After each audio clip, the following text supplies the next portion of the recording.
And the most extreme sector of the Venezuelan opposition taking part in the talks with the government, hosted by Mexico, announced that it will participate in the regional elections to be held on November 21st. Meanwhile, the National Assembly annulled the decisions of the former opposition-led parliament, which paved the way for the theft of Venezuela's assets held abroad. At the refusal to recognize the constitutional government on President Nicolás Maduro Moros. Our correspondent, Madeleine Garcia, brings us the details.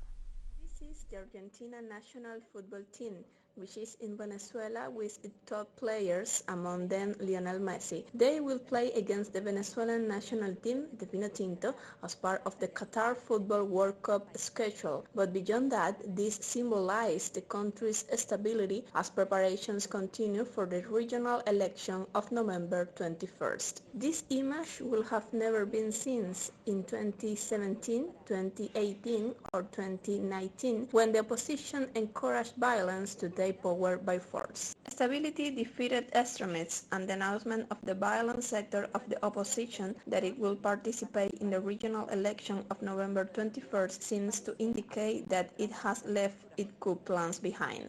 More than reasons, they appear to be motivations. They have decided not to participate. This is a very respectable attitude.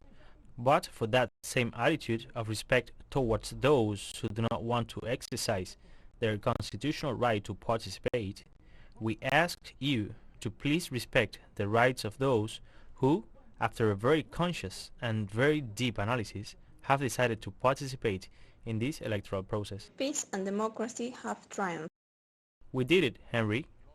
Congratulations for your decision to participate in the November 21st elections. Time and several events also proved right the other sector of the opposition that distanced itself from the sectors calling for an invasion by the United States. It seems to me an interesting matter, since they said for so long that we should not choose the electoral path, that a coup d'etat was the solution, an invasion, the blockade, the sanctions and the embargo, and today they finally understand that the electoral path is the correct one. But other sectors, without the support of the European Union and the so-called international community, which have announced their approval of the regional election, continue to encourage the violent path. We will delegitimize, agitate and accumulate the necessary strength so that the world understands that nobody surrenders here. The world has to do what it must do because we are doing our part in Venezuela.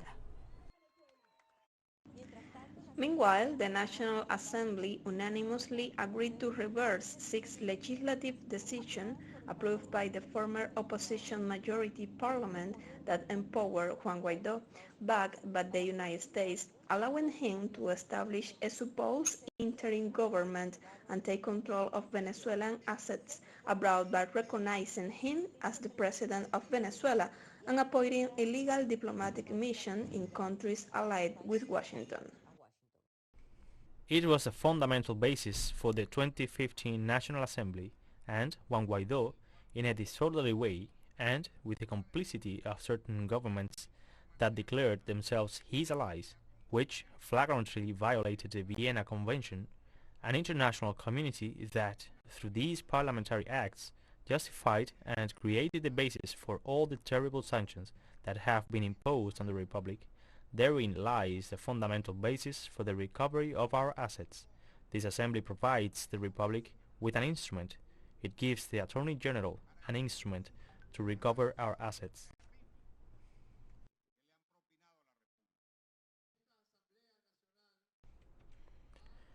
This National Assembly has repealed and repudiated what has been done here, precisely to harm the Bolivarian Republic of Venezuela, against its property, against its assets, and mainly against the people of Venezuela. These are acts of real law, but in addition to being acts of real law, they are acts of true justice. With this move to recover state assets, the Venezuelan government will attend the second dialogue and negotiation meeting in Mexico from September 3rd to 6th. Madeleine Garcia, TeleSUR, Caracas, Venezuela.